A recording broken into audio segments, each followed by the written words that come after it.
Entonces, si hablamos de bacterias, recordarán ustedes que hemos estado hablando desde la semana 1, ¿no? Que estas bacterias, más allá de que sean gram positivas, gram negativas, muchas de ellas tienen algunas características comunes, ¿no?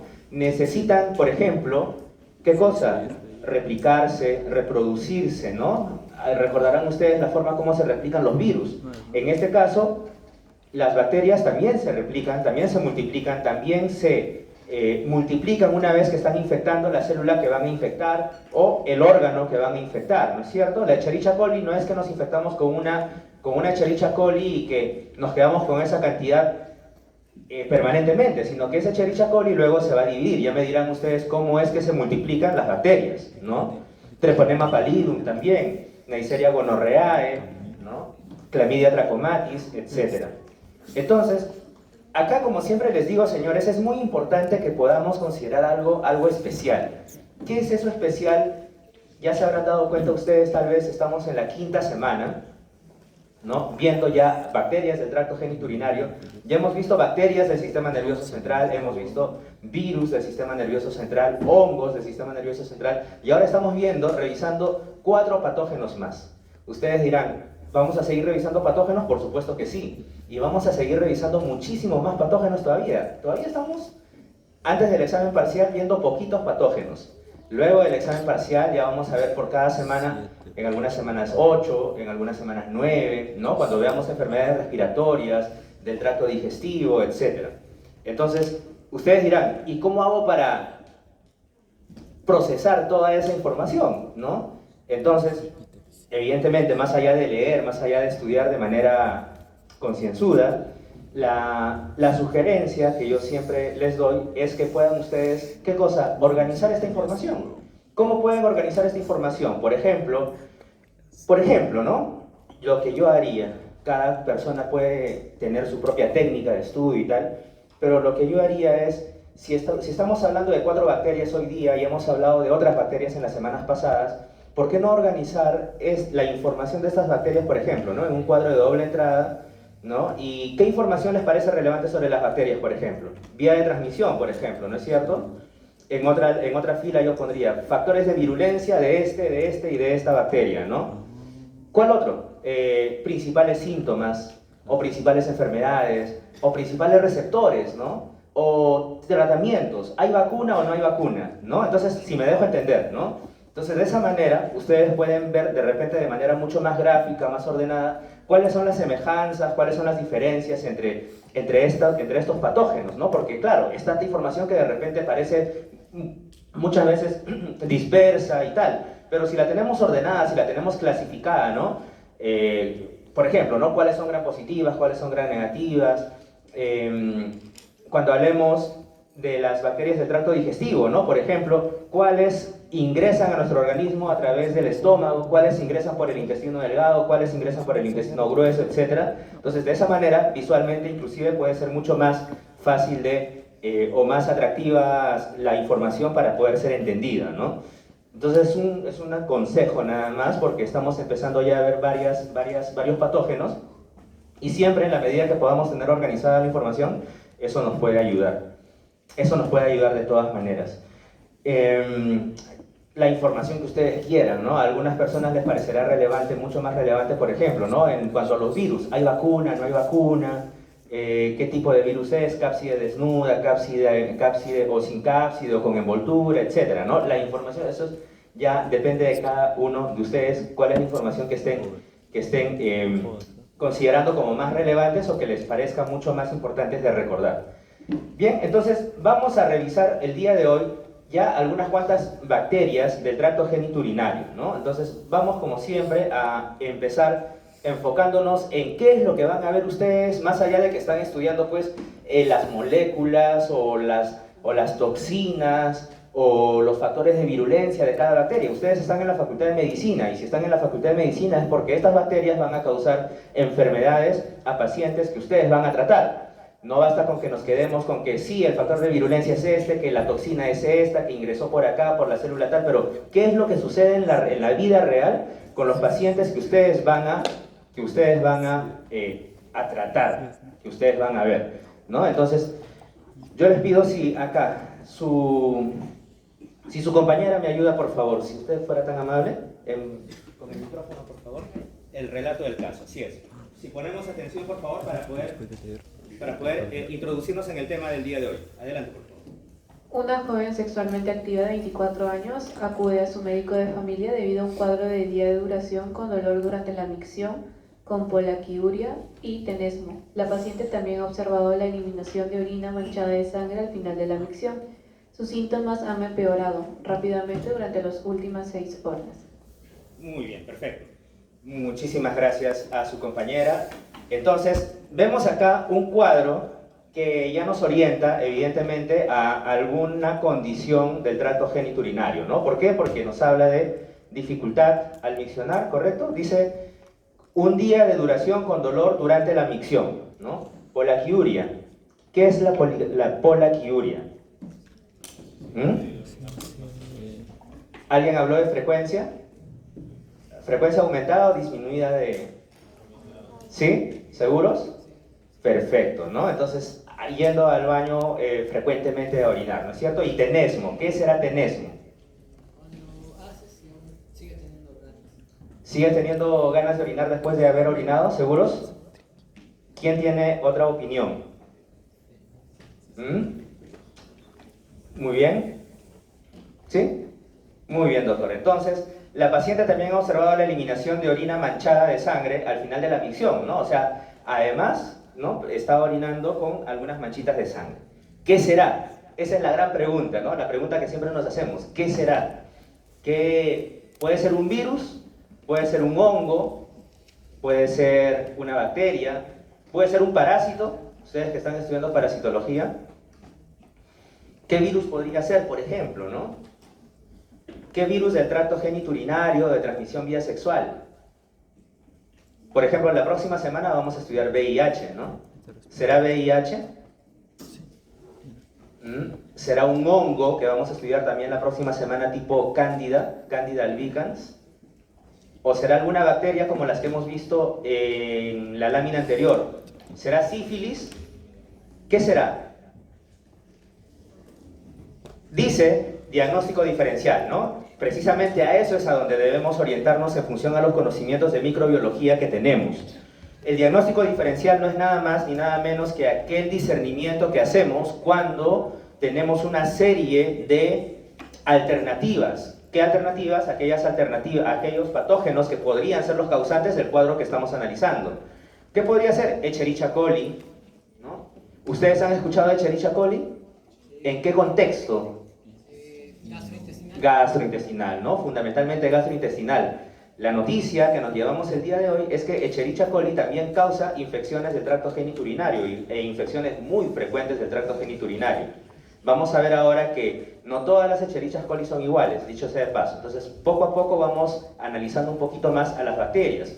Podría ser Enterococcus, podría ser Pseudomonas, Klebsiella, Serratia, Proteus, etcétera, etcétera. Pueden ser un montón de posibilidades, ¿no? Pero para eso es que conocemos la microbiología y precisamente nos dice acá cuáles son los criterios microbiológicos clínicos que debemos considerar. Dice, se debe considerar el diagnóstico clínico de infección del tracto urinario definitivamente, porque nos está hablando de dificultad al orinar, sangre, etcétera, ¿no? Podría tratarse de una infección del tracto urinario, cistitis no complicada. ¿Qué es la cistitis? Inflamación de la zona de la vejiga. De la vejiga, muy bien, ¿no? De la vejiga. La causa más frecuente de cistitis, como bien dice el doctor, inflamación de la vejiga, no complicada en las mujeres, es Escherichia coli. O sea, de todas las cistitis que hay, pueden ser causadas por un montón de bacterias, pero la más frecuente, la de mayor proporción, es Escherichia coli, la que vamos a estudiar el día de hoy, ¿no? A menudo en relación con un coito reciente, ¿no? O sea, se puede transmitir también por vía sexual. Las infecciones por Staphylococcus saprophyticus son frecuentes en las mujeres adolescentes, también sexualmente activas. Los demás microorganismos de la lista se observan casi en exclusiva en pacientes que presentan otros factores de riesgo, como pacientes hospitalizados o con catéteres urinarios permanentes, o sea, pacientes que están en UCI o pacientes que están hospitalizados precisamente, ¿no? Entonces, esta paciente no está hospitalizada, es una joven sexualmente activa que va al médico de familia, ¿no? Pero con esos malestares, con esos síntomas. Entonces, ¿qué se hizo o qué hubieran hecho ustedes? Lo que hubieran hecho ustedes seguramente es lo que indica acá el curso del caso, ¿no? Se establece un diagnóstico de infección del tracto urinario, o sea, no hay de otra, ¿no? Si dolor al orinar, etcétera, infección del tracto urinario. ¿En función de qué? De lo que siempre hemos dicho.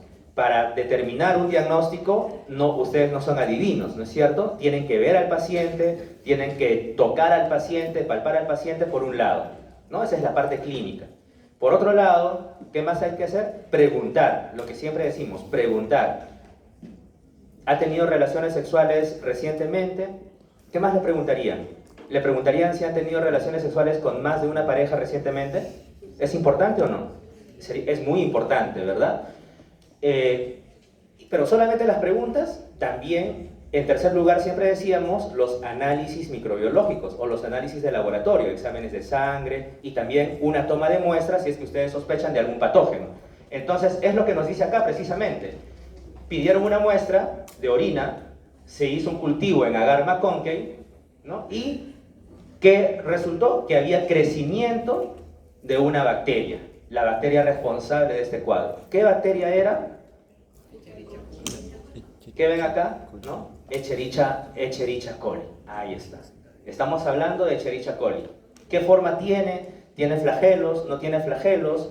¿Es gram positiva? ¿Es gram negativa? Ven que hay un montón de características que podrían ir ustedes clasificando en el cuadrito que les decía al inicio, ¿no?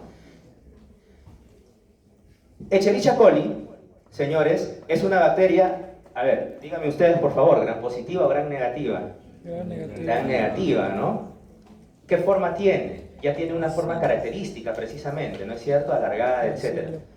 Pero, lo que decíamos hace unos instantes, su compañero muy bien decía, ¿no? Que hasta por cultura general, tal vez hemos escuchado de la Escherichia coli en el entorno gastrointestinal, ¿correcto? Pero, ese es solamente el entorno gastrointestinal. Tenemos luego otro entorno extraintestinal.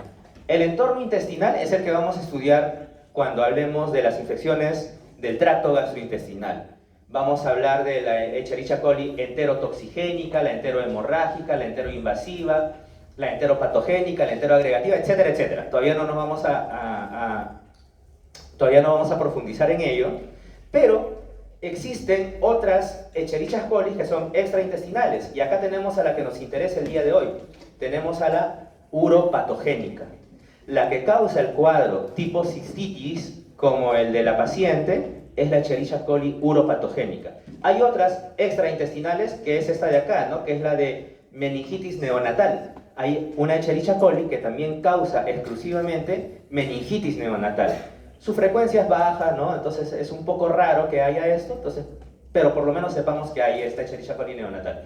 Pero esta Escherichia coli uropatogénica es la principal responsable de infecciones del tracto genitourinario en damas, por ejemplo, con infecciones tipo cistitis. Bien, entonces, vean ustedes precisamente acá. Epidemiología o recuento de casos de infecciones del tracto genitourinario. Tenemos infecciones del tracto urinario que pueden ser no complicadas, ¿no? Como en el caso de la paciente, tal vez seguramente ya le recetaron algún antibiótico, algún antibacteriano, pero tenemos otras que son complicadas, que pueden causar inclusive hasta la muerte de un paciente. El hecho es que, vean ustedes acá, en las complicadas y las no complicadas, este porcentaje azul, ¿a quién pertenece? A Escherichia coli uropatogénica. Por eso estamos estudiando el día de hoy a la Escherichia coli uropatogénica, que es causante de, vean ustedes, el 3/4 partes de las infecciones geniturinarias no complicadas son por Escherichia coli. Y en el caso de las complicadas, más de la mitad, 65%, causadas por Escherichia coli uropatogénica. Entonces, esa es la relevancia. Claro, también hay otras bacterias, tipo Klebsiella pneumoniae, Pseudomonas aeruginosa, Staphylococcus saprophyticus, etcétera, etcétera, ¿no? Pero Escherichia coli, como ustedes dijeron, es una bacteria gram negativa que causa el gran porcentaje de las infecciones del tracto urinario que conocemos. ¿Bien? Hay otras gram positivas, ¿no? ¿Qué es esto de acá? GBS dice, ¿no? Streptococcus del grupo B. ¿Cuál es el Streptococcus del grupo B? Streptococcus agalactiae también, ¿no es cierto? Staphylococcus aureus, y acá también tenemos hasta un hongo, vean ustedes, acá, cándida, ¿no? El color anaranjado es el hongo, ahí está. Hongo, y acá también tienen un hongo. Bien, entonces eso lo vamos a estudiar en la próxima semana cuando hablemos de Candida albicans. Pero entonces nos estamos quedando con algunas ideas fijas, ¿no? La importancia de Escherichia coli uropatogénica. Escherichia coli uropatogénica va a infectar en dos niveles, o a dos niveles. ¿Qué tenemos acá? Ya lo decía su compañero, la vejiga, ¿correcto? Bladder, en inglés. ¿Y qué tenemos acá? Los riñones, kidney. Entonces, la Escherichia coli uropatogénica se va a centrar específicamente en dos puntos, o va a afectar específicamente a dos puntos, a nivel de la vejiga y a nivel de los riñones. Evidentemente tiene que ingresar por algún lado, ¿no? Ingresa por la uretra. Bien, pero causa cistitis, vejiga, y pielonefritis, riñones. ¿Qué necesita la bacteria para causar estas infecciones? Factores de virulencia. ¿Cuáles son los factores de virulencia especiales, más importantes que necesita esta bacteria? Podemos mencionar solamente dos. Si nos acordamos estos dos, con eso más que suficiente. Necesita adhesinas.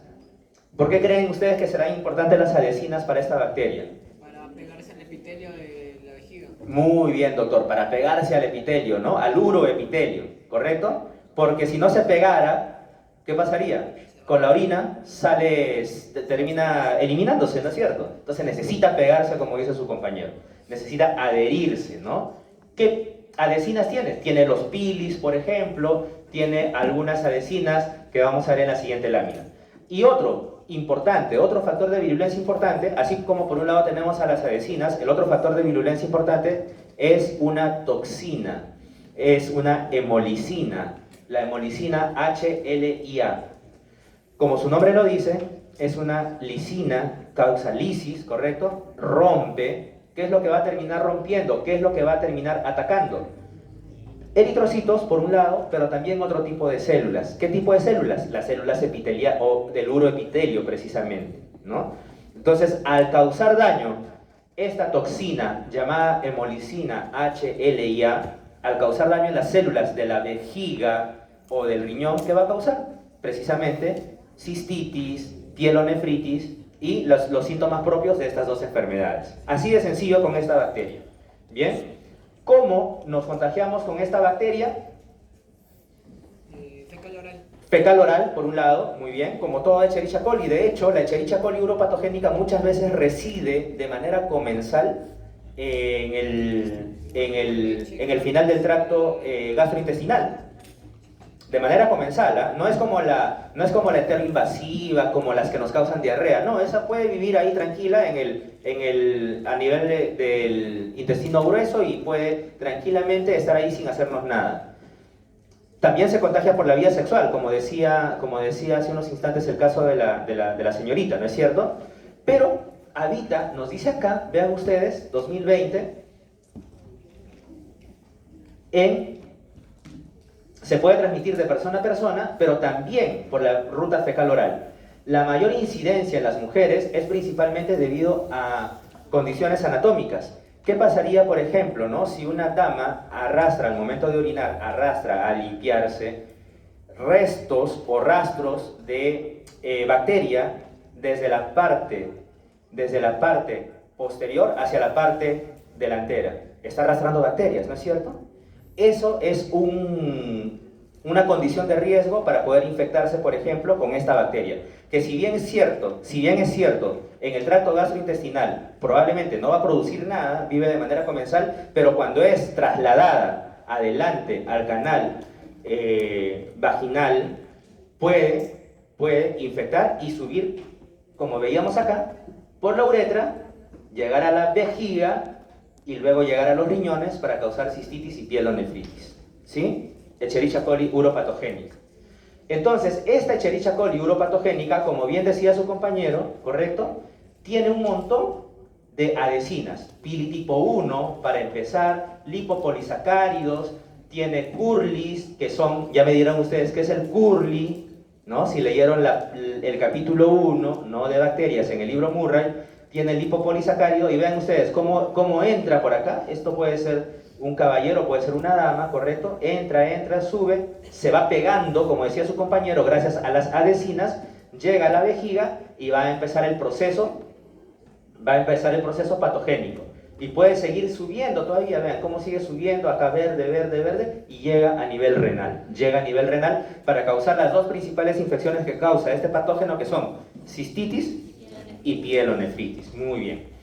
Decíamos que tiene distintos factores de virulencia. Para empezar, esta fimbria tipo 1, fimbria P, fimbria S, tiene este curly, todos ellos son adhesinas, sirven para agarrarse, sirven para pegarse al uroepitelio. Ya me dirán ustedes cuáles son los receptores, por ejemplo, en el uroepitelio. Los receptores de uroplaquina, ¿correcto? Los receptores de uroplaquina.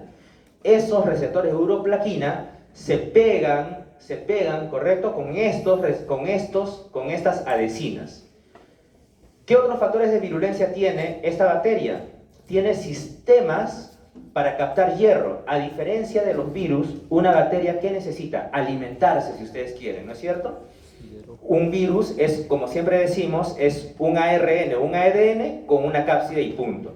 Pero estas bacterias necesitan alimentarse, necesitan nutrientes. Entonces, para ello, tienen sistemas como los llamados sideróforos, que son capturadores o captadores de hierro, y las bacterias se alimentan fundamentalmente de hierro. Entonces van captando hierro, ¿y de dónde será que captan hierro?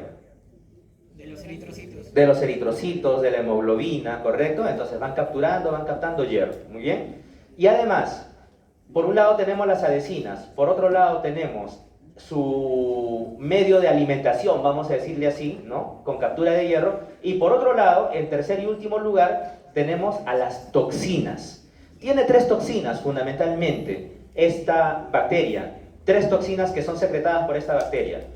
La alfa-hemolicina, que es la que decíamos, ¿no?, la hemolicina HLIA, tiene también un factor necrotizante citotóxico tipo 1, ¿ok? Vamos a dejarlo ahí. Y tiene también un autotransportador de serina proteasa. Estas 3 sustancias tóxicas son las que van a causar los síntomas de cistitis y de pielonefritis.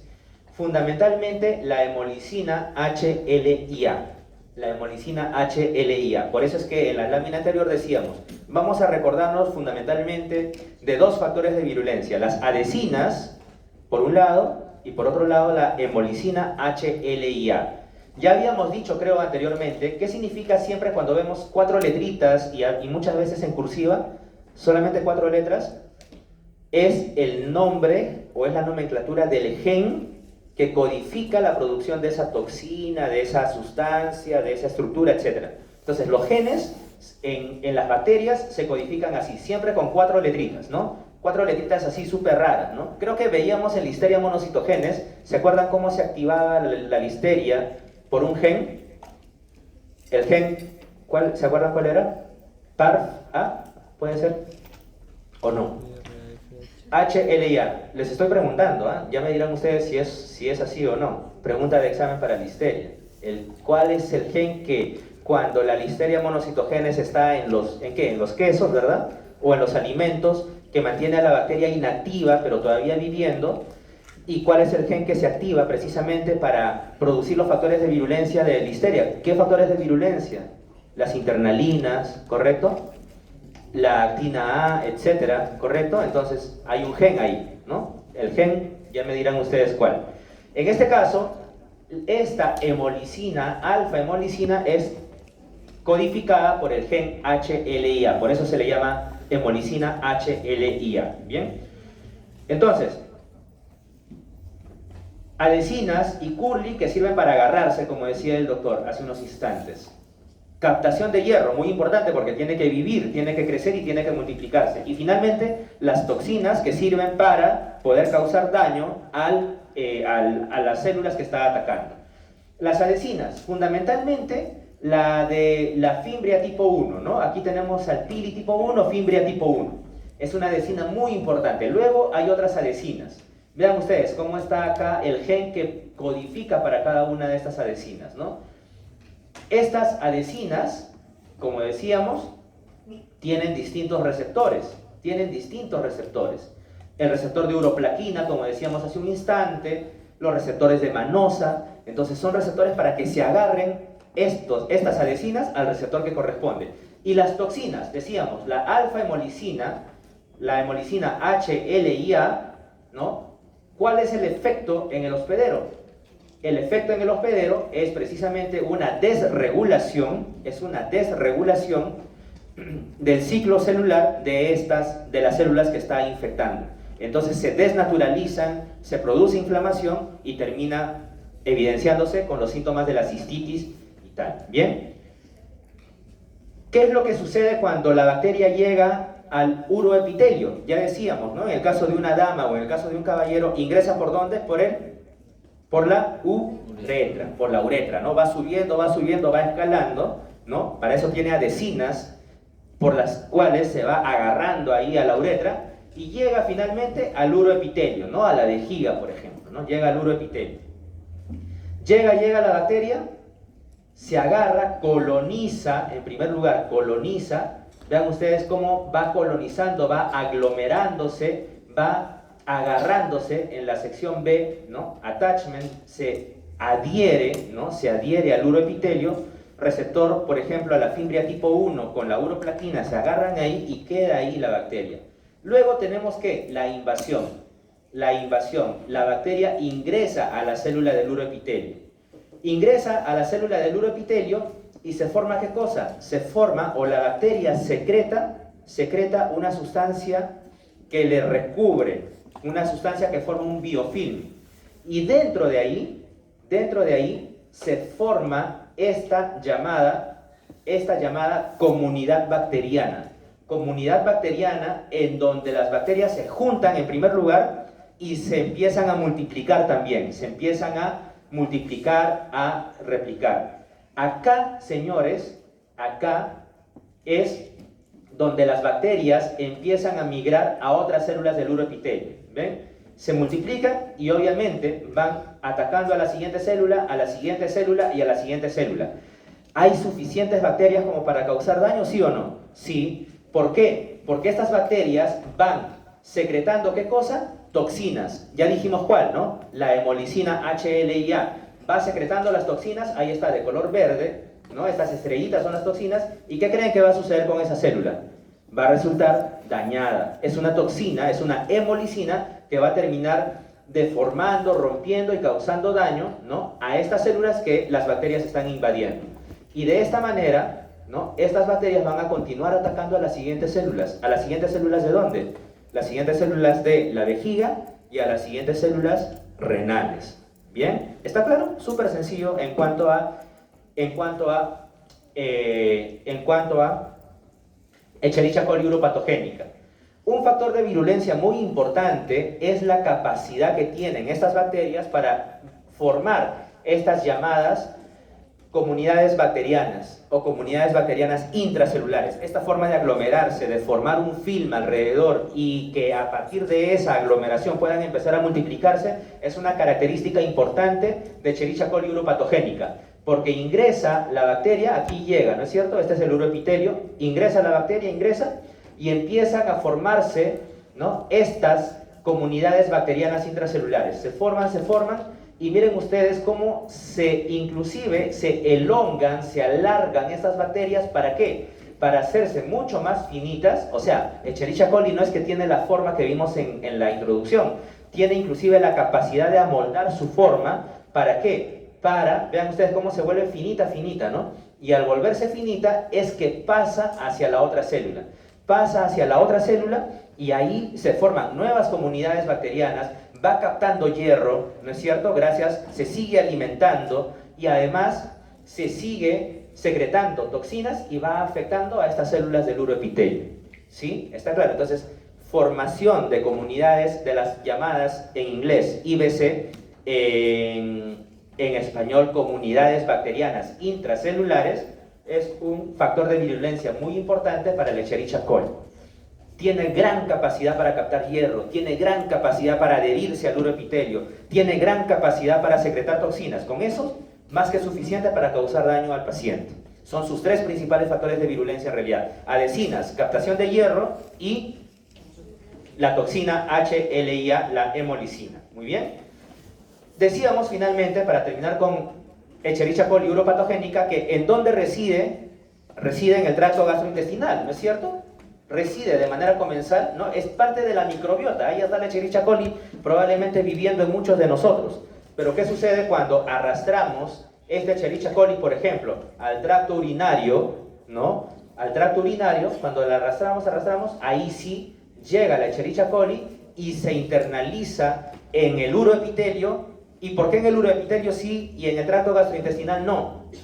Porque decíamos desde la primera clase que las bacterias, señores, las bacterias y los patógenos en general son específicos para cada tipo de célula, ¿no? No es que una bacteria va a atacar a lo loco a todas nuestras células, no. Hay células específicas que tienen receptores específicos, como en este caso el receptor de uroplaquina, por ejemplo, que justo hacen clic, justo hacen match, ¿con qué? Con el pili tipo 1, ¿no? De Escherichia coli. Por eso es que aquí no hay receptores de uroplaquina, no pasa nada, ¿no es cierto? Vive ahí nomás tranquila la bacteria. Pero en cambio en el tracto urinario sí hay receptores específicos para las adhesinas de esta bacteria, entonces evidentemente van a adherirse y una vez que se adhieren ingresan a la célula y una vez que ingresan a la célula se forman las comunidades celulares las celulares bacterianas intracelulares y empieza a producir ¿qué? La toxina, va produciendo toxina y mientras tanto va alimentándose de hierro y va creciendo, ¿no? Inclusive pueden las bacterias desde el uroepitelio luego, ¿qué cosa? Llegar al torrente sanguíneo. ¿Al torrente sanguíneo para qué? Para causar una bacteriuria o una bacteriemia, que quiere decir diseminación de la bacteria a través de la sangre, que podría llegar a otros órganos. Pero principalmente cistitis, pielonefritis, pero a través de la sangre. Si es que es una infección ya súper complicada, puede diseminarse por la sangre a otros órganos también. ¿Sí, señores? Entonces, esto respecto a Escherichia coli uropatogénica. Dos enfermedades principales, cistitis y pielonefritis, creo que eso está claro. Ahora, para una infección bacteriana, ¿qué van a necesitar ustedes? ¿Tratamiento con? Penicilina. ¿Seguros? En general, ¿no? ¿Con qué tipo de medicamentos? Antibacterianos, correcto. Hay un montón de antibacterianos. ¿Qué antibacterianos serán ellos? Esta es pregunta, súper pregunta de examen, ¿no? Cualquier antibacteriano servirá para tratar a esta bacteria. Amoxicilina, dice, vamos a ver acá. ¿Qué dice acá? Muy bien. ¿Seguros? Todos estos, todas esas estructuras químicas son las estructuras de los distintos antibacterianos o antibióticos que hay. Trimetoprima tienen acá ustedes, ¿no? Trimetoprima más sulfametoxazol, ¿qué es? El famoso, escucharon del Bactrim, ¿no es cierto? ¿Ya? Trimetoprima está acá. Amoxicilina, aquí está, que dice el doctor, ¿no? Ampicilina, levofloxacino, tetraciclina, ceftriaxona, y acá hay un montón más, ¿no es cierto? Aquí está la acitromicina, por ejemplo. Todos ellos son antibióticos, antibacterianos. No nos vamos a aprender la estructura, esto lo van a llevar en farmacología, ¿no? Esto lo van a llevar en farmacología, pero lo que me interesa que sepamos el día de hoy es que Escherichia coli uropatogénica es una bacteria que presenta resistencia a los antibacterianos, a algunos antibacterianos. ¿Qué quiere decir? Que si viene la paciente que veíamos, la de 24 años, ¿no? En la lámina primera, ustedes le van a recetar un antibiótico, ¿no es cierto? ¿Qué antibiótico, qué antibacteriano le recetarán? ¿Cualquiera? No, ¿verdad? Primero, tiene que ser un antibacteriano que esté indicado para Escherichia coli uropatogénica. Hace 20 años, todos estos funcionaban con Escherichia coli uropatogénica. Ahora, señores, solamente los de color morado funcionan contra Escherichia coli uropatogénica. ¿Por qué? Porque la bacteria, como cualquier otro microorganismo, va evolucionando y va generando resistencia frente a lo que le ataca. Entonces, tanto se han utilizado los antibióticos de manera indiscriminada que hay bacterias que ya no, como esta de acá, que ya no responden a la amoxicilina, ya no responden al levofloxacino, ya no responden al ácido nalidíxico, ya no responden a la gentamicina, ya no responden ya no responden a la tetraciclina, etcétera, etcétera. Entonces, estos de acá, los de color anaranjado, ni le receten a los pacientes porque va a continuar con la infección. ¿Sí? ¿Publicación de cuándo es esto? 2023. Ahorita nomás, 2023, se tiene comprobado que ninguno de estos ya funciona contra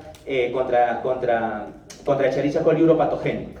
Solamente estos de acá, ¿no? Doxiciclina, piperacilina, cefotaxima, o sea, ya son imipenem, ertepenem, o sea, son antibacterianos que son mucho más, vamos a decir, avanzados, entre comillas.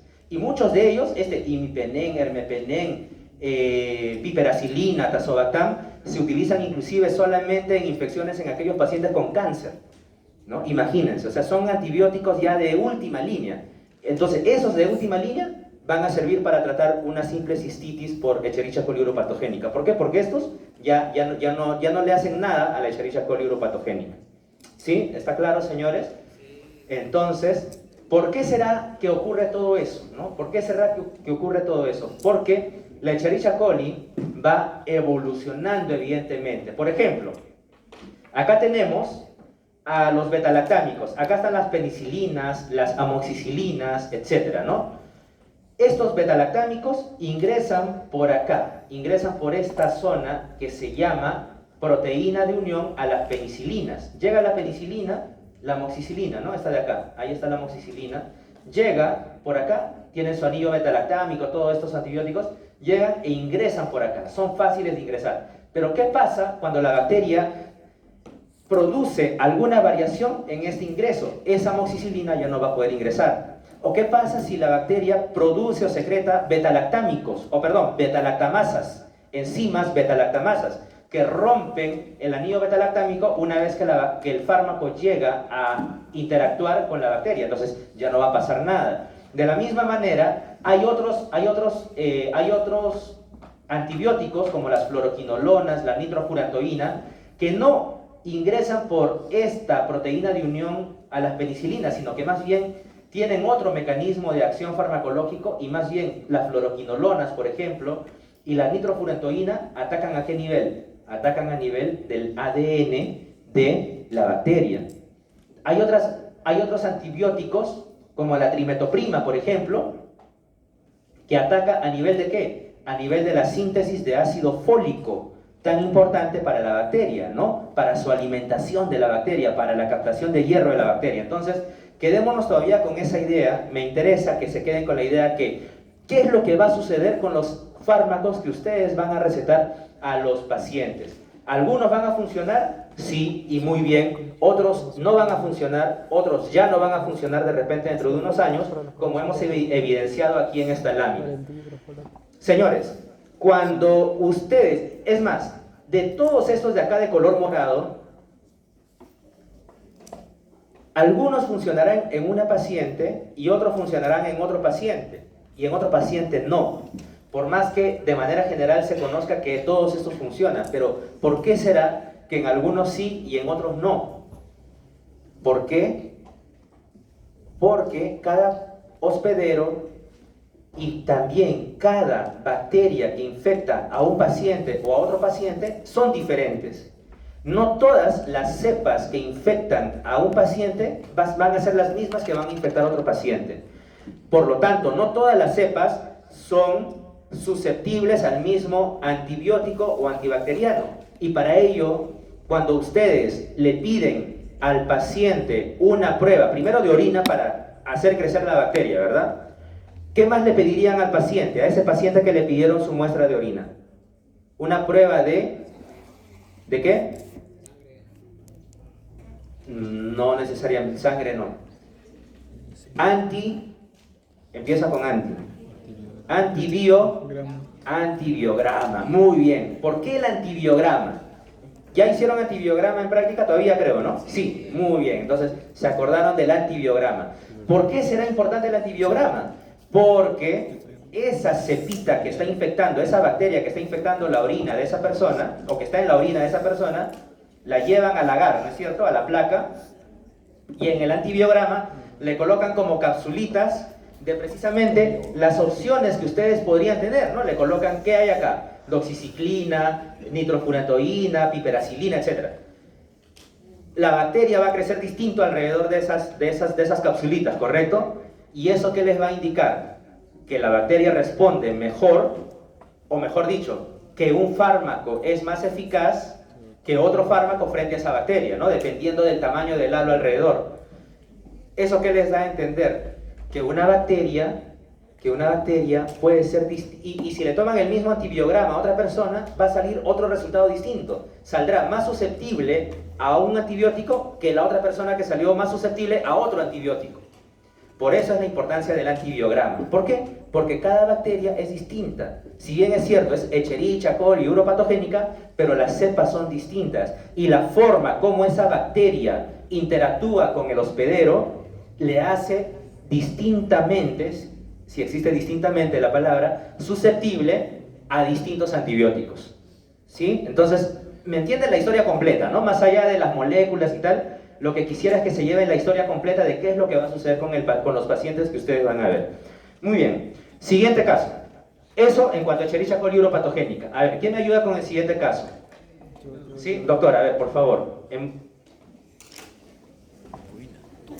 Atención, por favor, señores. Problema de microbiología. Relato del caso. Una mujer de 31 años solicita asistencia médica debido a un cuadro de febrícula, malestar y erupción cutánea. La paciente recuerda haber presentado úlceras indoloras en la vulva un mes antes del nuevo episodio. En aquel momento no acudió al médico y las úlceras desaparecieron espontáneamente a los 10 días. La paciente señala que tuvo 4 compañeros sexuales durante el mes anterior a la aparición de las lesiones ulcerosas. No ha viajado fuera del país en los últimos meses. Muy bien, perfecto. Señores, entonces son casos clínicos de la vida real. Mujer de 31 años, en color rojo vemos los principales síntomas o las principales manifestaciones que presenta esta paciente, ¿no? No ha viajado fuera de su país, tal. Bueno, cabe destacar que estos casos son de esta literatura norteamericana, ¿no? Del libro Microbiología basada en la resolución de problemas. Dice, febrícula, malestar, erupción cutánea, úlceras indoloras en la vulva. Ok, úlceras indoloras en la vulva. Si fueran dolorosas, sería importante también, ¿no es cierto? Pero en este caso son indoloras. ¿Por qué? Porque la enfermedad de la cual vamos a hablar produce precisamente úlceras indoloras, a diferencia de otra enfermedad que produce úlceras dolorosas. Entonces, ahí es a donde nos referimos, o ahí es a donde apuntamos cuando hablamos de diagnóstico diferencial. Ustedes luego ya entenderán que algunas bacterias causan úlceras indoloras, siempre, y otras bacterias causan úlceras dolorosas, siempre. Entonces, ahí tienen ya un primer punto para diferenciar. ¿Qué más? Y las úlceras desaparecieron espontáneamente. ¿Ah? O sea, tuvo las úlceras 10 días, ¿no? Etcétera, pero ni siquiera hizo nada, no se aplicó nada, no tomó nada y desaparecieron solitas las úlceras a nivel vulvar, ¿correcto? La paciente señala que ha tenido relaciones sexuales con diferentes personas, etcétera. ¿Factor de riesgo para qué? Para una enfermedad de transmisión sexual, ¿correcto? Además, linfadenopatía inguinal. ¿Qué quiere decir? Bultitos, ¿correcto? A nivel ganglionar, ¿correcto? Pueden ser ganglios acá. ¿Dónde más tenemos ganglios? En las axilas y en las entrepiernas. En este caso, linfadenopatía inguinal, ¿no? A nivel de las entrepiernas. Característico de esta enfermedad y de esta bacteria que vamos a ver. Erupción cutánea generalizada en las plantas de los pies, las palmas, etc. Y lesiones cutáneas pustulosas, ¿no? Con condilomas planos en la cara. Perfecto. Datos importantes que nos llevamos de este caso, de esta paciente, de este problema. Esta bacteria produce de manera puntual lo siguiente: úlceras indoloras en la mujer en la vulva y en el hombre en el glande. Linfadenopatía. linfadenopatía. Estamos hablando, señores, de una bacteria que tiene esta forma. ¿Qué forma tiene esta bacteria? Pero veamos primero qué nos dice el criterio de aquí. El diagnóstico clínico de enfermedad de transmisión sexual se debe considerar en función a la historia médica y social del paciente, ¿no? Entonces, por eso tan importantes las preguntas. Todos los patógenos señalados, ¿cuáles? Haemophilus ducreyi, que produce chancroide. Virus herpes simple, ¿podría ser herpes, por ejemplo? Hemos estudiado herpes, creo, la semana pasada, ¿no? Claro, en herpes labial, pero la próxima semana vamos a estudiar herpes genital también. Podría ser herpes también. Podría ser linfogranuloma venéreo por Chlamydia trachomatis, que es una bacteria, o podría ser sífilis por Treponema pallidum, como esta espiroqueta de acá. Entonces, todos esos patógenos pueden causar linfadenopatía inguinal. Linfadenopatía inguinal. Las úlceras primarias pueden ser debidas también a todos los microorganismos citados en la lista, aunque algunos de ellos inducen úlceras dolorosas. O sea, si fuera virus de herpes simple tipo 2, o sea, herpes genital, esas úlceras serían dolorosas. Este no es dolorosa, estas úlceras no son dolorosas. Si fuera Haemophilus ducreyi, también serían dolorosas. Pero, como nos dice que son úlceras indoloras, esas úlceras indoloras son características de esta bacteria, Treponema pallidum. Treponema pallidum. ¿Y qué enfermedad causa Treponema pallidum? Sífilis. Entonces es una paciente con sífilis, porque además presenta erupciones cutáneas y además presenta esta linfadenopatía a nivel inguinal, creo que nos decía, ¿no? A nivel inguinal. Paciente con sífilis. ¿Qué pasó con esta paciente? Es informada respecto a sus riesgos, a los riesgos de sufrir una enfermedad de transmisión sexual grave, ¿no? Como VIH, y también se le recomienda que se efectúe una prueba para descartar VIH. También, ¿no es cierto? Si se contagió de sífilis, es probable que se haya podido contagiar también de VIH. ¿Perfecto? La infección se confirma mediante una prueba serológica, ¿no? Mediante una prueba serológica, es decir, una prueba de anticuerpos, de antígenos anticuerpos. ¿Estamos? Entonces, ¿qué nos llevamos de acá de esta paciente? En primer lugar, úlceras indoloras. Si fuera hombre sería en el glande, en este caso es en la vulva. Otro importante, desaparecieron espontáneamente, ¿no? Entonces, esas úlceras, porque ya vamos a ver dentro de unos instantes que la sífilis tiene distintos estadios. Sífilis primaria, sífilis secundaria, sífilis terciaria. En la sífilis primaria, precisamente, es que se presentan estas úlceras indoloras. Estas úlceras indoloras de la sífilis primaria, que desaparecen espontáneamente para luego entrar en una fase de reposo e ir a la sífilis secundaria, esas úlceras indoloras en sífilis primaria se llama chancro genital, chancro, se llama chancro, úlceras indoloras. A diferencia, por ejemplo, del chancroide por Haemophilus ducreyi, que sí, esas úlceras chancroides, se llama chancroides, sí son dolorosas, pero el chancro genital por Treponema pallidum no es doloroso. ¿Bien? Entonces estamos hablando de treponema con esta característica forma de espiroqueta. Treponema pallidum es una bacteria, veo que varios tienen el libro Murray ahí, es una bacteria gram positiva o gram negativa. Los que tienen ahí el libro, a ver. ¿Es una bacteria gram positiva o gram negativa? O un poquito de los dos.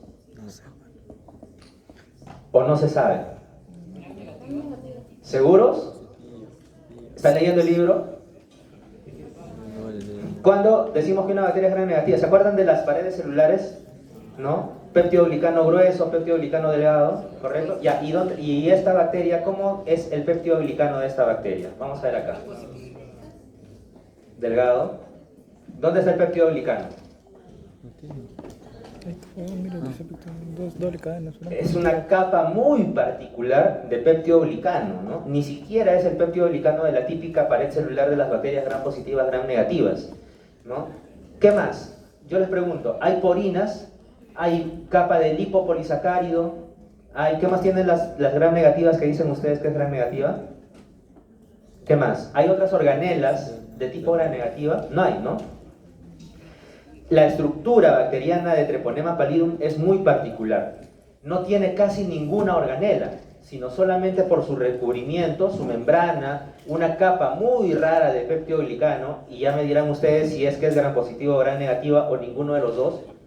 Y lo que sí tiene de manera importante es estos llamados motores flagelares.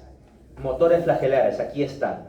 ¿Por qué? Porque son muy importantes, porque a partir de estos motores flagelares nacen estos flagelos intracelulares. No son los flagelos como veíamos en Escherichia coli, ¿no es cierto? Esos flagelos afuera, todo desordenados, sino son flagelos intracelulares, son intraflagelos.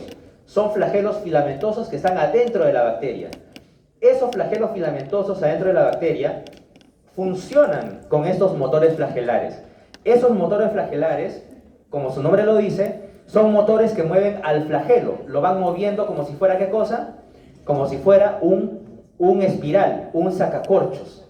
Es este motor flagelar el que le da la fuerza a esta bacteria, vean ustedes, ¿para qué?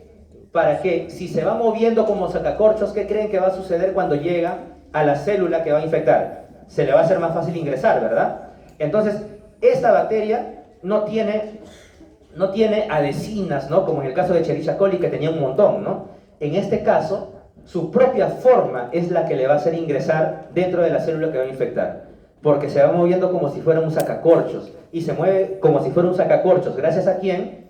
Gracias a los motores flagelares. Vean ustedes, ahí están los motores flagelares, ¿no? Que van moviendo, van rotando, y obviamente le causa un movimiento de rotación, y como si fuera un sacacorchos, ingresa en la célula. ¿Qué célula?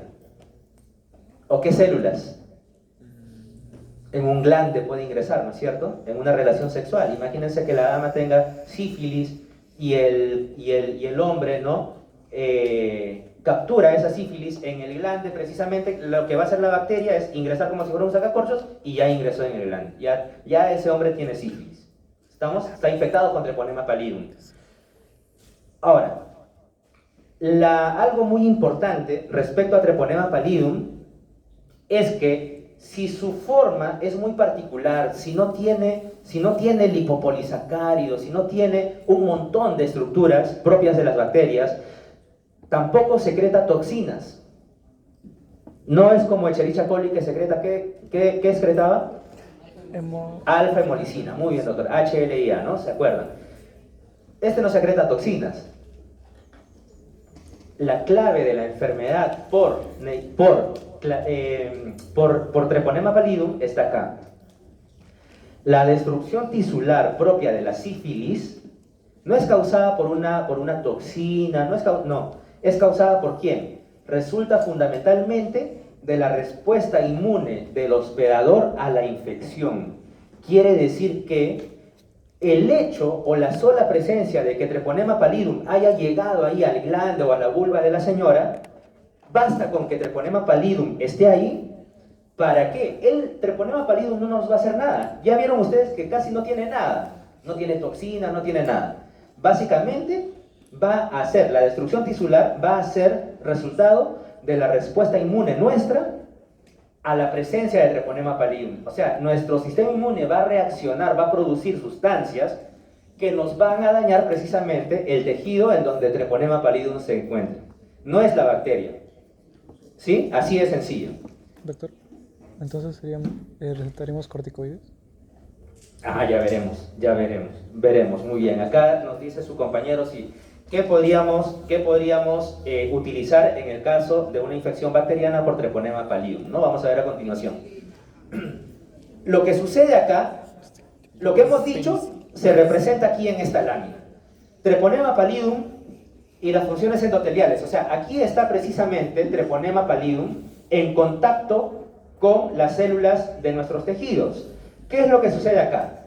En primer lugar, tenemos, señores, concentración de lipoproteínas séricas.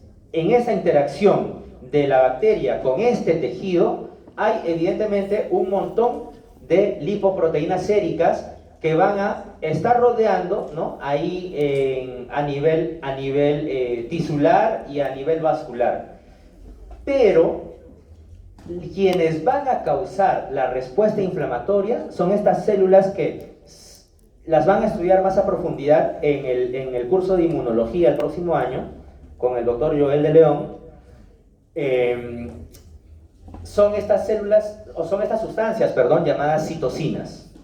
Citocinas. Siempre lo van a estudiar en profundidad el próximo semestre, pero por ahora, siempre que hablemos de citocinas, vamos a hablar de inflamación, ¿no? Citocinas proinflamatorias, etc. Sinónimo inflamación. Entonces, el hecho que Treponema pallidum esté acá hace que haya producción de citocinas proinflamatorias en respuesta inflamatoria a la sífilis. Eso lo que va a hacer es activar las células endoteliales. Esas citocinas van a llegar como si fueran, son nuestras citocinas, ojo, llegan a las células vasculares endoteliales, al endotelio vascular, y producen inflamación y daño en el endotelio vascular. Las citocinas con otras sustancias similares que se llaman quimiosinas. Entonces, la sola presencia, nuevamente, la sola presencia de Treponema pallidum en nuestro organismo activa nuestro sistema inmune, que va a producir, va como si fuera un patrullero, ¿no? Va a empezar a producir, ¿no?, citocinas y quimiosinas. Esas citocinas y quimiosinas producen inflamación. Inflamación y destrucción, ¿en dónde? A nivel del tejido que está infectado. Entonces, señores, esa es, así de sencillo, es el mecanismo por el cual Treponema pallidum produce los síntomas y la destrucción tisular propia de la sífilis. La sífilis, que es una historia larga en realidad, es una historia larga. Una persona se pudo haber infectado a los 25 años de sífilis y va a tener sífilis, si no es tratada, por toda la vida. Primero, tenemos a la infección, ¿verdad? En la infección, en el acto sexual, en la infección, ¿qué es lo que va a haber? Crecimiento del microorganismo en el sitio de infección, en la vulva, en el glande, etc. Crecimiento, ahí está, crecimiento, empieza a crecer. Y se disemina, ¿no?, al nivel de alrededor, la bacteria. Empieza a multiplicarse. ¿Para qué? Para producir la sífilis primaria.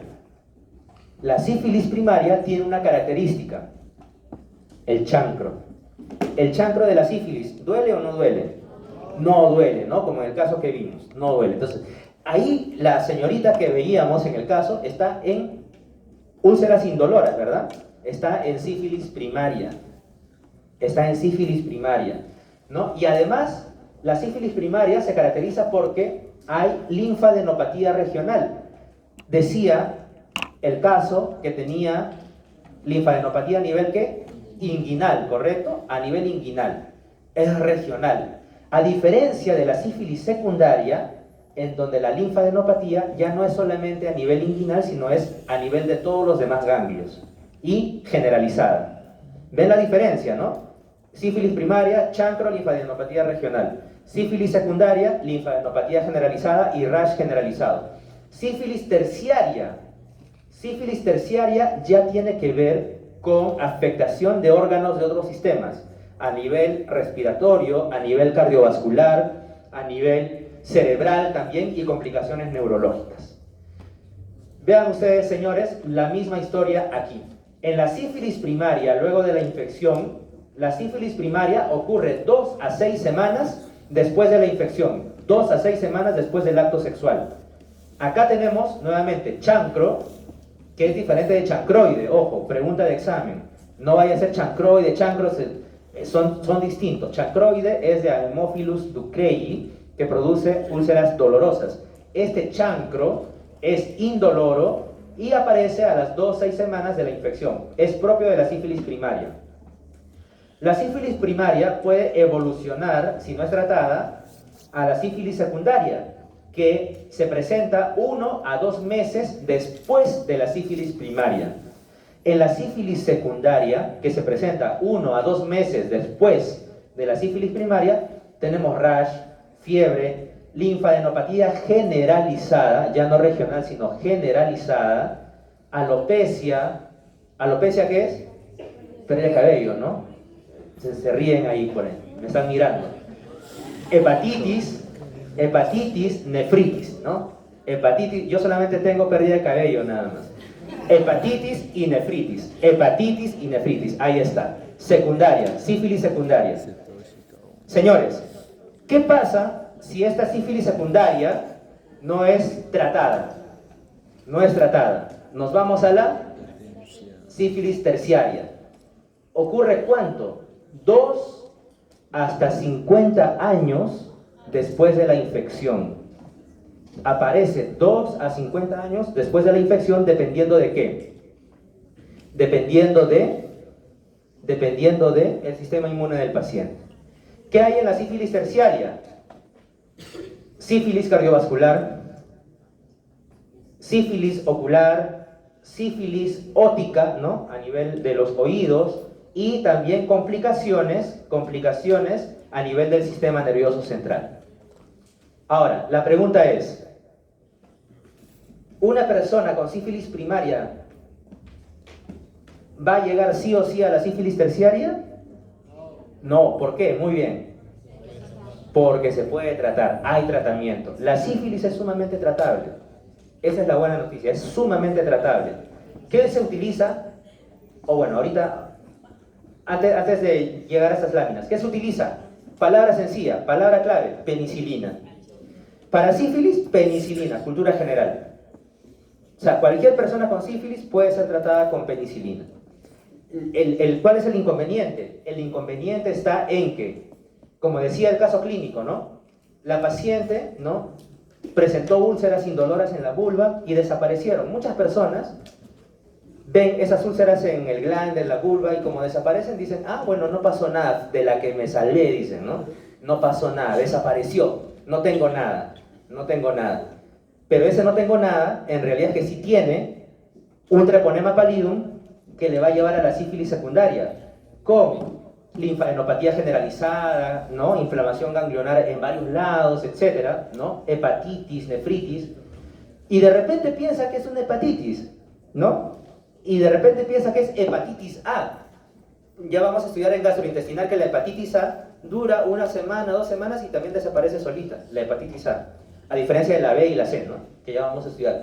Pero de repente acá ni siquiera le hace caso y se olvidó, ¿no?, de aquello que sucedió, que le contagió de treponema pallidum hasta después de 30 años, 40 años, y termina con sífilis cardiovasculares. O sea, nunca se enteró que tuvo sífilis, pero si se hubiera enterado, sencillamente penicilina y ya está. Porque la penicilina es un antibacteriano que funciona muy bien para la sífilis. Doctor. Hay algunos casos en donde no hay enfermedad pero sí la presencia de úlceras. Sin la presencia de úlceras, claro, o sea, el chancro aparece como signo distintivo de la sífilis primaria. O sea, tiene que haber. Claro, no todas las úlceras son iguales. Creo que en las láminas que tienen en el aula virtual hay algunos ejemplos, ¿no? En algunos casos serán más pequeñitos, en otros más grandes, en otros de forma distinta, pero aparecen. En otras de repente son tan pequeñitos que de repente ni siquiera la persona le prestó atención, ¿no? Entonces pensarán, es un granito, dirán, pues, ¿no? Pero aparece. ¿Por qué aparece? Porque hay destrucción tisular por parte de la bacteria. Y recuerden que la bacteria ingresa por el glande o por la vulva, se establece ahí para empezar a multiplicarse, y la bacteria no nos va a causar daño. Quien nos causa daño, decíamos, son las citocinas, las quimiosinas, que producen inflamación, y de repente si son tantas quimiosinas, tantas citocinas, producen destrucción tisular, y esa destrucción tisular es, ¿qué cosa? El chancro. Así de sencillo. ¿Bien? Hay una condición muy importante que se llama neurosífilis. Treponema pallidum puede llegar por la sangre. Ahí está la sangre. Llega e interactúa con la barrera hematoencefálica. Ustedes saben que la barrera hematoencefálica está compuesta por pericitos, astrocitos y estas células del endotelio vascular. ¿Correcto? Ahí está la barrera. Todo eso es la barrera hematoencefálica. Llega, ¿y qué va a producirse acá, señores? Esta bacteria, si bien es cierto no tiene porinas, no tiene toxinas, en su pared celular tiene proteínas. Proteína TP136, TP155, etcétera, etcétera. Esas proteínas son capaces de ser reconocidas por algunos receptores a nivel del endotelio vascular. ¿Qué receptores? Receptores de fibronectina, receptores de laminina. O sea, si bien es cierto, no tiene pili, no tiene curli, no tiene fimbrias, no tiene lipopolisacárido, que son típicas adhesinas, esta bacteria, su propia pared celular está compuesta de, como si fuera un rompecabezas, de proteínas. Proteína TP número tanto, etc. Son reconocidas, sí, por la fibronectina y la laminina que forman parte de la barrera hematoencefálica. Una vez que son reconocidas, la bacteria se pega ahí. Queda pegada, o sea, ni siquiera es un enganche, ¿no? Queda pegada, es reconocida. Y al quedar reconocida, ¿no? Empieza a acumularse, y al acumularse, ¿qué es lo que va a suceder? Acá tenemos una ampliación justo de esta partecita. La bacteria llega y va a atravesar, va a romper estos enlaces de claudina, de caderina, etcétera, de ocludina, y va a romper, y atraviesa esta bacteria entre dos células y llega al sistema nervioso central. ¿Para causar qué cosa? Neurosífilis. ¿Cómo se llama esta forma por la que atraviesa la bacteria entre dos células? Vía paracelular. Muy bien, no es vía transcelular, sino vía paracelular. No es caballo de Troya, nada. Es vía paracelular.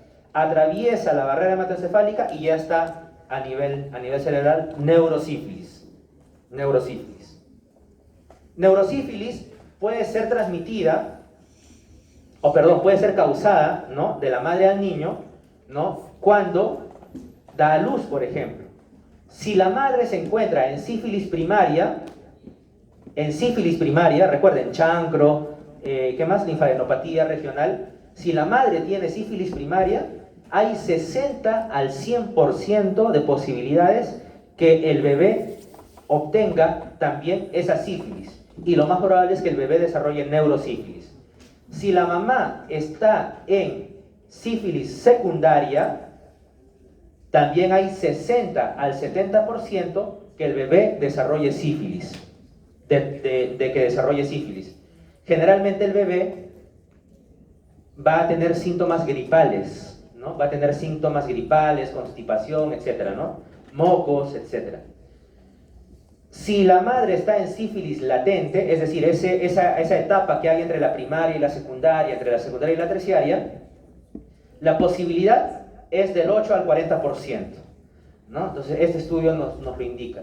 Pero si la madre tiene neurosífilis, de todas maneras, en cualquier estadio, el niño va a tener sífilis y neurosífilis también, ¿no? Esto como para conocer qué es lo que ocurre en la interacción entre la madre y el niño. El niño que nace con sífilis congénita, va a tener, vean ustedes, descamación en los brazos, en las palmas de las manos, ¿no?, en las piernas. Va a tener esta snuffles, es mocos, ¿no? ¿Cómo se dice cuando estamos resfriados? Nariz tupida se le dice, ¿no? En el argot popular, ¿no? Nariz tupida, eso es. ¿Ya? Meningitis, linfadenopatía, osteocondritis, dolor óseo de las articulaciones, es sífilis congénita, del niño que nació con sífilis congénita. La sífilis congénita puede ser cuando recién nació, va a tener meningitis, esta nariz tupida que decíamos, osteocondritis, o también puede presentarse la sífilis congénita luego de los 2 años de que nació, con síntomas tardíos. Retraso en el desarrollo, queratitis, dientes de Hutchinson. A ver, ya buscarán ustedes una imagen de los dientes típicos de Hutchinson, que son los niños con sífilis. Y tienen otras manifestaciones, pero principalmente dientes de Hutchinson y retraso en el desarrollo, no solamente físico, sino también mental, porque están desarrollando neurosífilis. Bien, entonces ya decíamos, la sífilis, mientras se detecte, buena noticia para el paciente porque penicilina y ya está. Dependiendo si es sífilis temprana, sífilis tardía, sífilis congénita, ya hay distintos tipos de penicilina, dicho sea de paso, ¿no? Pero eso ya lo van a estudiar en farmacología. Penicilina benzatínica, penicilina procaínica, etcétera, etcétera. Pero penicilina sífilis, pregunta típica de examen para treponema pallidum. Ahora, siguiente caso. Vamos a ver si se trata con penicilina o no. Doctora, ¿usted sería tan amable de ayudarme, por favor? con este caso. Señores, por favor, atención. Relato del caso. Un estudiante universitario de 18 años y sexo masculino acude al médico debido a un cuadro de 48 horas de evolución con micción dolorosa y eliminación de un exudado amarillento a través de la uretra. Hace 2 días que el paciente ha vuelto de viaje. Mantuvo relaciones sexuales con varias mujeres durante las vacaciones de primavera. El paciente señala que anteriormente no ha presentado episodios de este tipo y que, en general, presenta un buen estado de salud mental. Perfecto, muy bien. Muchas gracias, doctora. Entonces, vemos acá el caso de un joven, un caballero, ¿no es cierto? ¿Conducta de riesgo? Sí. ¿No? Relaciones sexuales con varias mujeres, ¿alguien abrió la puerta? Con varias mujeres, etc. Datos importantes, más allá de la conducta de riesgo. Acá, lo más importante, por un lado, micción dolorosa y exudado amarillento. En la sífilis que veíamos hace unos instantes, había producción de exudado por el glande, por el pene o no. No, sífilis no hay eso. Acá sí. Exudado amarillento, a veces blanquecino amarillento. Y ya vamos a ver qué es lo que contiene ese exudado amarillento blanquecino y por qué se produce. Estamos hablando de este exudado amarillento, no hay úlceras, vean ustedes, no hay úlceras, solamente está eliminando, ¿no? Por la uretra, está eliminando ese exudado amarillento. ¿Qué es lo que está sucediendo acá? El exudado uretral en los hombres está relacionado con un número relativamente escaso de microorganismos. O sea, si está sin úlceras y está produciendo exudado blanquecino o amarillento, es 99% que es esta bacteria de acá, que ya me van a decir cuál es. En los individuos sexualmente activos, la aparición de este exudado es muy sugestiva de infección por gonococo, o sea, por Neisseria gonorrheae, ¿no? Yo me imagino que no hay mucho que hablar sobre Neisseria porque ya hemos estudiado a profundidad a la Neisseria meningitidis, ¿no? Prácticamente que son primos hermanos. Entonces, ahí está, es un diplococo, ya me dirán ustedes si es gram positivo, si tiene cápsula, si no tiene cápsula, etcétera, etcétera. Entonces, ¿qué pasó con este paciente? Se remite al laboratorio una muestra del exudado, ¿no? Le toman una muestra de ese exudado, ¿no? De esa pus, si ustedes quieren, que está botando por la uretra, del paciente para la realización de tinción de Gram y cultivo. O sea, esa es la muestra. Llevan la muestra a tinción de Gram y cultivo y ahí está el resultado. ¿Cuál fue el resultado? Precisamente que creció esta bacteria, el gonococo, Neisseria gonorrheae. Diplococo, ¿correcto? Entonces, ya hemos estudiado a la Neisseria meningitidis. Recuerden ustedes que este gonococo tiene pili, tiene estas proteínas de opacidad, tiene el lipo-oligosacárido, que creo que pregunté en la vez anterior cuál es la diferencia entre lipo-oligosacárido y lipopolisacárido, y creo que nadie me dijo. Yo me imagino que ahora todos me dirían si lo preguntara, pero esta bacteria se contagia por vía sexual, llega, ¿no?, a las células que infecta. ¿Y qué es lo que va a suceder acá? Necesita agarrarse nuevamente, ¿no? Agarrarse de las células.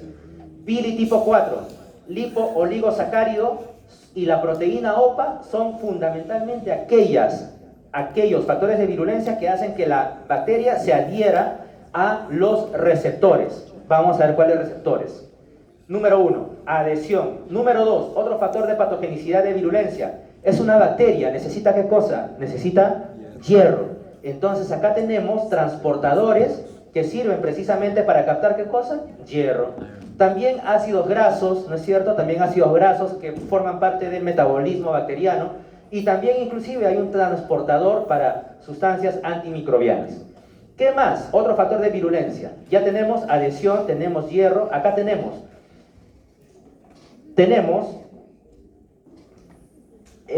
vías reguladoras que permiten mantener estable a la bacteria en condiciones cambiantes, ¿no? Temperatura, calor, etcétera, etcétera. Y eso se regula ¿a partir de qué? A partir de su material genético. Eso también es un factor de virulencia. Y finalmente, la bacteria también produce algunas sustancias que le permiten defenderse, así como nuestro cuerpo produce quimiosinas, citocinas, le permite defenderse de ese tipo de sustancias que se llaman que se llaman sustancias ROS, sustancias reactivas de oxígeno, se llaman así, que son las que finalmente causan daño celular. Entonces, otro factor de virulencia de esta bacteria es que produce sustancias que le permiten defenderse de esas sustancias, valga la redundancia. Pero, ¿cuál es la historia? Lo que nos interesa. ¿Qué es lo que sucede una vez que la bacteria llega al uroepitelio? Lo que sucede acá, señores, es esto de acá. Ahí está el gonococo. Tenemos a la proteína OPA, les decía, y al pili tipo 4, que son los principales o son las principales adhesinas de esta bacteria. O sea, estamos volviendo al caso de ese chico, ¿no es cierto? De 18 años, que estuvo con varias mujeres y se contagió con gonococo. Ahí está el gonococo que le llegó de premio a ese muchacho. Llega y el gonococo tiene proteína OPA y tiene pili tipo 4. Se adhiere. Hasta ahí estamos bien. Se adhiere, y una vez que se adhiere el gonococo, ¿qué va a suceder con el gonococo? Empieza a multiplicarse, ¿no? Empieza a multiplicarse. Y empieza a multiplicarse, y tan suertudo es el gonococo que se alimenta inclusive y compite, ¿no? O mejor dicho, la microbiota del tracto urinario le sirve al gonococo, ¿para qué? Para que así como esta microbiota capta nutrientes, capta sustancias nutritivas, el gonococo se pega a esa microbiota y al pegarse capta los nutrientes que le sirven a la microbiota. Entonces se robustece el gonococo y al robustecerse ya tiene todas las posibilidades, ¿para qué? Para atravesar este epitelio urogenital. ¿Cómo se llama esta forma? ¿Cómo atraviesa? Según la imagen. Transcistosis, ¿no? No es vía paracelular, sino transcistosis. No es parasitosis, sino transcistosis. Ahí está, transcistosis, ahí está el nombre. Transcistosis. Atraviesa y llega al torrente sanguíneo. ¿Qué es lo que sucede una vez que llega al torrente sanguíneo, señores? Si en el torrente sanguíneo tenemos macrófagos y células dendríticas, van a querer atacar a ese gonococo que está en el torrente sanguíneo, ¿correcto? Llega, pero acá ocurre algo importante. La bacteria no es fagocitada, sino que más bien es reconocida por los macrófagos. Hay un clic ahí. ¿Por qué? Porque los macrófagos y las células dendríticas tienen receptores que van a estudiar ustedes en inmunología. Tiene estos receptores llamados receptores tipo TOL, TOL nada más, tipo Toll-like receptor, ¿no? TLR, y tiene receptores tipo NOT, NLR.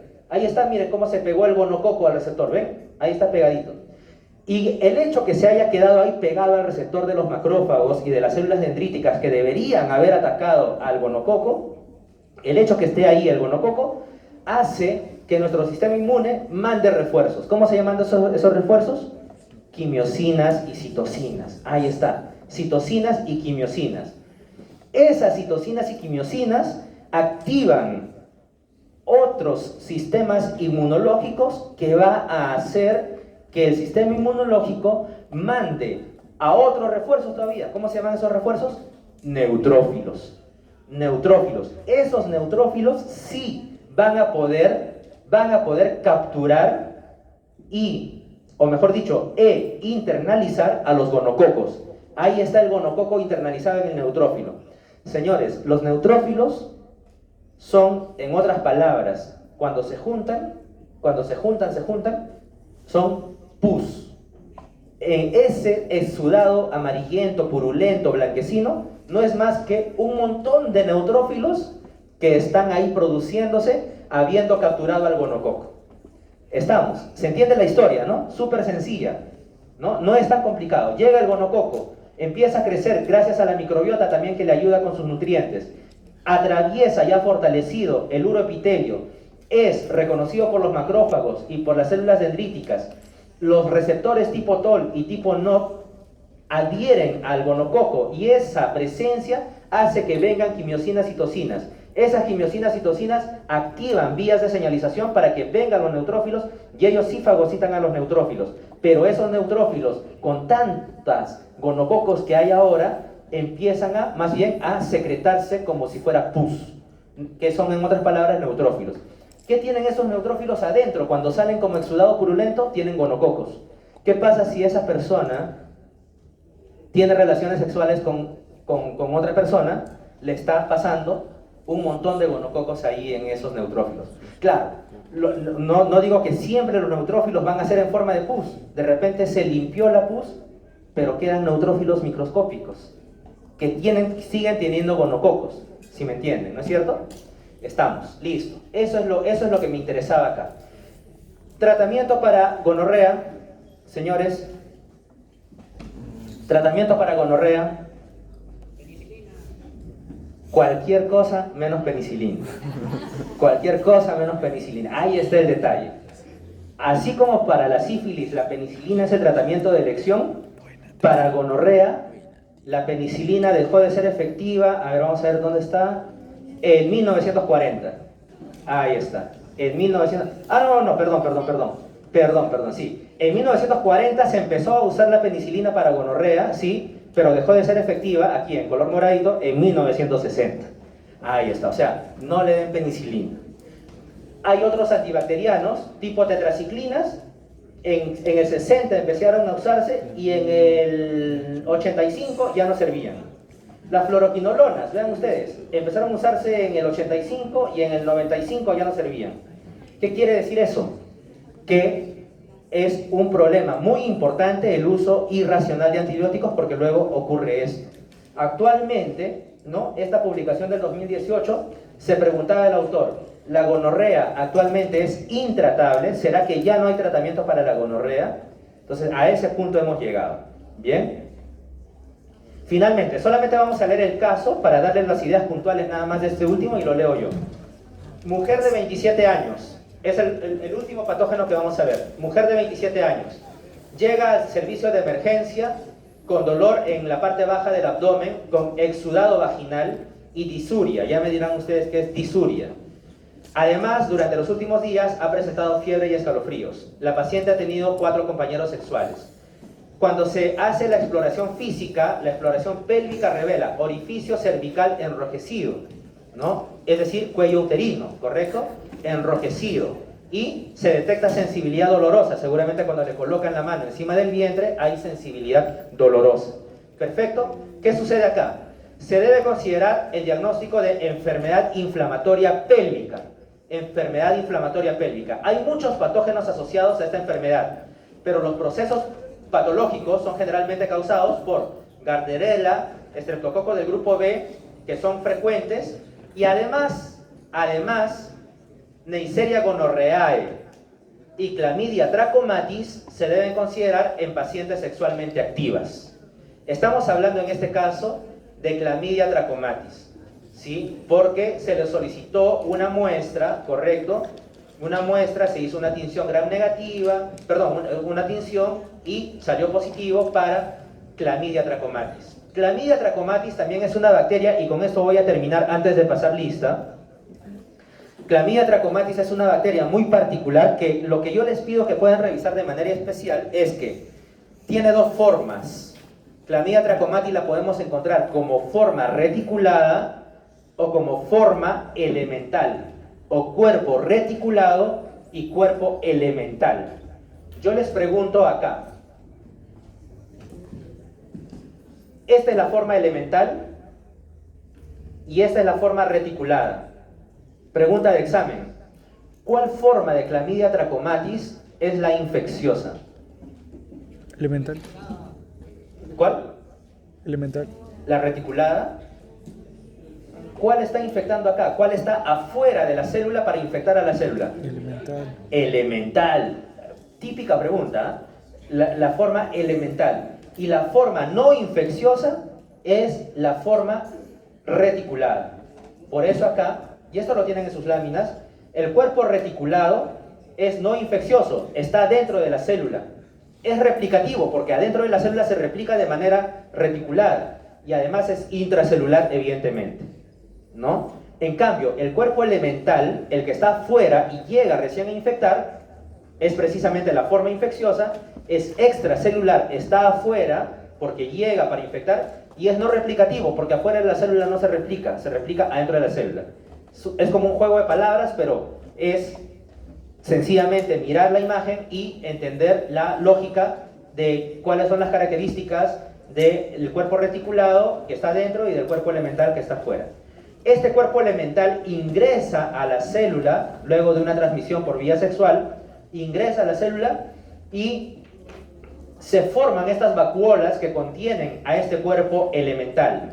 Inclusive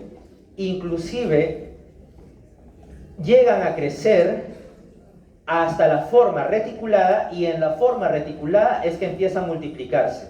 Empieza a multiplicarse esta forma reticulada, y la forma reticulada va a producir como si fueran unos hijitos. Esos hijitos son los nuevos cuerpos elementales que van a salir de la célula a infectar a otras células. Así de sencillo es lo que ocurre con Clamidia trachomatis.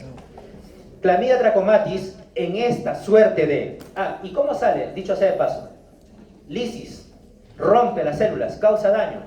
Y eso es lo que produce algo muy importante.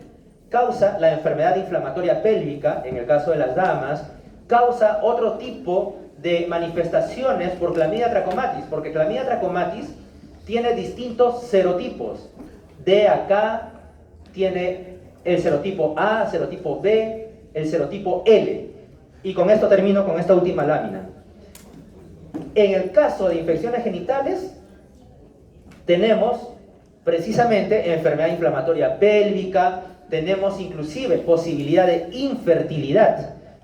La infección por Clamidia trachomatis puede causar infertilidad. Y eso es producido por el tipo genital, que son los serotipos D, K, etc. Pero también puede haber manifestaciones oculares, como el famoso tracoma. De ahí viene el nombre, tracoma. Ya buscarán ustedes una imagen de un tracoma en el ojo, ¿no? Eso es causado también por Clamidia trachomatis, pero el serotipo A, B, C. Y finalmente, la manifestación invasiva causada por el serotipo L, L1, L2, etc., L, produce una condición muy grave que se llama linfogranuloma venéreo.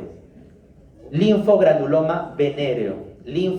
venéreo, ¿no? Que es una diseminación sistémica por Clamidia trachomatis causada principalmente por el serotipo L. Entonces, conclusión, tenemos manifestaciones urogenitales, manifestaciones oculares y manifestaciones sistémicas como el linfogranuloma venéreo, señores. Muy bien, entonces vamos a pasar lista rápidamente nada más para cerrar con nuestra presentación del día de hoy, y permítanme un instante.